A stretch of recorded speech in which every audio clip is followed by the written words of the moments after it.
WP2001002. Assalamualaikum warahmatullahi wabarakatuh. Perkenalkan, nama saya Novia Rahmadani, WP 20010010016. Assalamualaikum warahmatullahi wabarakatuh. Perkenalkan, nama saya Rahman Nur Aisyah dengan nomor WP 20010010027. Submateri pada bab ini: pertama, perkembangan teknologi informasi; yang kedua, sistem pemrosesan transaksi berbasis komputer; yang ketiga, manajemen data. Pada materi 1 akan dibahas oleh Novia Rahmadani, materi 2 akan dibahas oleh Rizky Fauzi, materi 3 akan dibahas oleh Rahman Nur Aisyah. Baiklah, saya akan menjelaskan perkembangan teknologi informasi. Pertama, evaluasi perkembangan teknologi informasi. Secara garis besar, ada 4 periode atau era perkembangan sistem informasi yang dimulai dari pertama kali ditemukannya komputer hingga saat ini. Keempat era tersebut atau Kass et al. 1992 terjadi tidak hanya karena dipicu oleh perkembangan teknologi komputer yang sedemikian pesat, namun didukung pula oleh teori-teori baru mengenai manajemen perusahaan modern. Oleh karena itu, dapat dimengerti bahwa masih banyak perusahaan terutama di negara berkembang atau dunia ketiga yang masih sulit mengadaptasikan teori-teori baru mengenai manajemen, organisasi maupun teknologi informasi karena masih meletakkan faktor-faktor budaya lokal atau setempat yang mempengaruhi behavior sumber daya manusianya. Sehingga tidaklah heran jika masih sering ditemui perusahaan dengan peralatan komputer yang tercanggih namun masih dipergunakan sebagai alat-alat administratif yang notabene merupakan era penggunaan komputer pertama di dunia pada awal tahun 1960-an. Yang kedua, perkembangan teknologi era komputerisasi. Pemakaian komputer di masa ini ditunjukkan untuk meningkatkan efisiensi, karena terbukti untuk pekerjaan-pekerjaan tertentu mempergunakan komputer jauh lebih efisien dari segi periode dimulai sekitar tahun 1960-an ketika mini komputer dan mainframe diperkenalkan di perusahaan seperti IBM di dunia industri. Kemampuan menghitung yang sedemikian cepat menyebabkan banyak sekali perusahaan yang memanfaatkannya untuk keperluan pengolahan data atau data processing. Waktu dan biaya dibandingkan dengan penggunaan berpuluh-puluh sumber daya manusia untuk hal serupa. Hampir semua perusahaan besar yang bergerak di bidang infrastruktur listrik dan telekomunikasi dan pertambangan pada saat itu membeli perangkat komputer untuk membantu kegiatan administrasinya sehari-hari. Keperluan organisasi yang paling banyak menyita waktu komputer pada saat itu adalah untuk administrasi back office, terutama yang berhubungan dengan akuntansi dan keuangan. Di pihak lain, kemampuan mainframe untuk melakukan perhitungan rumit juga dimanfaatkan perusahaan untuk membantu penyelesaian problem-problem teknis operasional seperti simulasi-simulasi perhitungan baik industri, pertambangan, dan manufaktur. Yang ketiga, era kemajuan teknologi informasi. Pada era ini, kemajuan teknologi digital yang dipadu dengan telekomunikasi telah membawa komputer memasuki masa-masa revolusinya. Di awal tahun 1970-an, teknologi PC atau personal komputer mulai diperkenalkan sebagai alternatif pengganti mini komputer. Dengan seperangkat komputer yang dapat ditaruh di meja kerja atau desktop, seorang manajer atau teknisi dapat memperoleh data atau informasi yang diolah oleh komputer dengan kecepatan yang hampir sama dengan kecepatan mini komputer bahkan mainframe.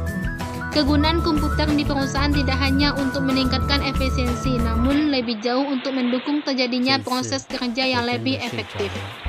Pada era inilah komputer memasuki babak barunya, yaitu sebagai suatu fasilitas yang dapat memberikan keuntungan kompetitif bagi perusahaan, terutama yang bergerak di bidang pelayanan atau jasa. Tidak seperti pada kedua era sebelumnya yang lebih menekankan pada unsur teknologi, pada era manajemen perubahan ini yang lebih ditekankan adalah sistem informasinya. di mana komputer dan teknologi informasi merupakan komponen dari sistem tersebut. Yang keempat, perkembangan teknologi era globalisasi informasi. Pada era ini, sejak pertengahan tahun 1980-an, perkembangan di bidang teknologi informasi atau komputer dan telekomunikasi sedemikian pesatnya, sehingga kalau digambarkan secara grafis, kemajuan yang terjadi terlihat secara eksponensial. Tidak ada yang dapat menahan lajunya perkembangan teknologi informasi. Keberadaannya telah menghilangkan garis-garis batas antar negara dalam hal flow of information. Tidak ada negara yang mampu untuk mencegah mengalirnya informasi dari atau ke luar negeri lain.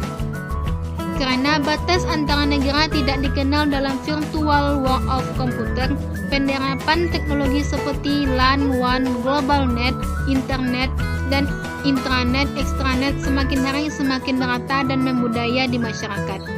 Yang kelima, akibat kemajuan teknologi, perusahaan pola pikir sebagai syarat. Dari keempat era di atas, terlihat bagaimana alam, kompetisi, dan kemajuan teknologi informasi sejak dipergunakannya komputer dalam industri hingga saat ini terkait era satu dan lainnya. Memasuki abad informasi berarti memasuki dunia dengan teknologi baru, teknologi informasi. Mempergunakan teknologi informasi seoptimal mungkin berarti harus merubah mindset kita. Merubah mindset merupakan hal yang teramat sulit untuk dilakukan, karena pada dasarnya people do not like to change. Kalau pada saat ini dunia maju dan negara-negara tetangga Indonesia sudah memiliki komitmen khusus untuk mengambil bagian dalam penciptaan komponen-komponen sistem informasi, maka bagaimana dengan Indonesia? Masih inginkah kita menjadi negara konsumen atau sudah mampukah kita menjadi negara produsen? Paling tidak, hal yang harus kita miliki sebagai bangsa Indonesia adalah kemauan untuk berubah. Tanpa willingness to change, sangat mustahillah bangsa Indonesia dapat memanfaatkan teknologi informasi untuk membangun kembali bangsa yang hancur ditelan krisis saat ini. Sistem pemrosesan transaksi bisnis. Sistem pemrosesan transaksi atau transaction processing. Sistem adalah bagian dari sistem informasi yang merupakan sebuah sistem yang menjalankan dan mencatat transaksi rutin harian yang diperlukan untuk menjalankan bisnis. Contohnya adalah seperti memasukkan pesanan penjualan, pemesanan hotel, penggajian, dan pencatatan karyawan dan pengiriman. Tujuan utama dari sistem pada tingkat ini adalah untuk menjawab pertanyaan rutin dan melacak arus transaksi yang melalui organisasi. Pada tingkat operasional, tugas, sumber daya, dan tujuan ditentukan sebelumnya dan sangat terstruktur. Keputusan untuk memberikan kredit kepada pelanggan, contohnya, dilakukan oleh pengawas tingkat yang lebih rendah sesuai dengan kriteria yang telah ditetapkan sebelumnya. Karakteristik SPT atau disebut dengan sistem pemrosesan transaksi. Pertama, SPT berfungsi mencatat data ke dalam basis data. Data yang dicatat meliputi data induk dan data transaksi. Yang kedua, SPT digunakan oleh para pemakai akhir yang terdiri dari operator, misalnya kasir, teller bank, dan resepsionis hotel atau para manajer pelaksana. Yang ketiga, SPT diperlukan hampir setiap hari, karena dalam suatu perusahaan transaksi selalu terjadi dan setiap transaksi yang terjadi harus dicatat. Yang keempat, SPT menyajikan informasi atau laporan yang bersifat baku atau standar, tidak mengandung banyak variasi. Yang kelima, SPT memerlukan perangkat input dan output yang sangat bervariasi, mulai dari komputer, mesin ATM, telepon, dan perangkat lain yang dalam masa depan akan semakin bervariasi. Komponen sistem pemrosesan transaksi. Yang pertama, prosedur. Prosedur adalah serangkaian kegiatan yang sudah dibakukan untuk menangani suatu peristiwa atau transaksi. Yang kedua, perangkat pemproses. Sistem pemproses transaksi bertugas mencatat dan memproses data dalam jumlah besar. Pemprosesan memerlukan perangkat khusus agar dapat dilakukan dengan cepat, akurat, dan meyakinkan. Saat ini, perangkat yang paling banyak digunakan dalam memproses data yang jumlah besar adalah internet. Yang ketiga, dokumen. Dokumen adalah media yang digunakan untuk mencatat data dan menghasilkan informasi. Dokumen dapat berbentuk hard copy, misalnya formulir dalam bentuk cetakan di kertas, maupun soft copy, misalnya tampilan di layar komputer dan suara yang dapat didengar melalui telepon. Yang keempat, sistem pengendalian internal. Sistem pengendalian internal merupakan berbagai perangkat prosedur yang digunakan perusahaan untuk menjamin agar sistem informasi tetap dapat digunakan dengan baik. Agar tetap menjaga kualitasnya, sistem informasi harus dilengkapi dengan sistem pengendalian internal. Manajemen data adalah suatu kegiatan manajerial yang menggunakan teknologi sistem informasi dalam menjalankan tugas mengelola data agar bisa memenuhi keperluan informasi yang diperlukan oleh seluruh stakeholder. Manajemen data akan memastikan seluruh data secara sendirinya kepentingan kegiatan atau dilakukan agar bisa mengumpulkan, menyimpan, dan juga menggunakan data secara aman, hemat biaya, dan juga efisien. Tujuan manajemen data adalah yang pertama data akurat, yang kedua up to date, yang ketiga aman, yang keempat tersedia bagi pemakai.